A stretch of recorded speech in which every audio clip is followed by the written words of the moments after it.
Ever wondered if you could put any property on Zillow, even one that's not officially listed yet? First, head over to Zillow.com and make sure you're logged into your account. You'll need one to add a property if you don't have one. Creating one is free and only takes a minute. Next, look for the Agent Hub or Professional Tools section. This might be located in the footer, the top navigation, or accessible via your profile drop-down, depending on Zillow's current layout. Click on it. Once inside the Agent Hub, you'll need to find the option to add a property, list a home, or something similar. The exact wording can change, but look for anything that implies adding a new property to Zillow's database. It's often a button or a link. Now the form appears. Fill out the address details as accurately as you can, even if the property is unlisted.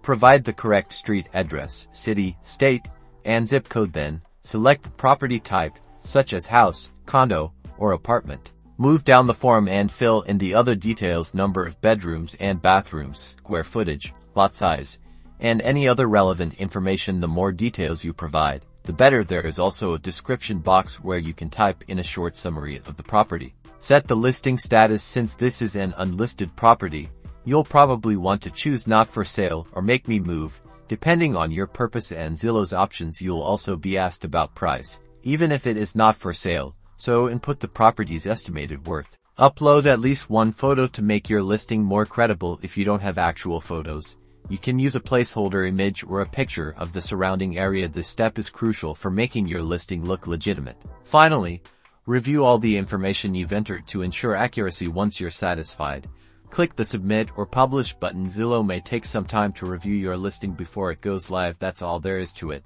Now you have listed your property on Zillow.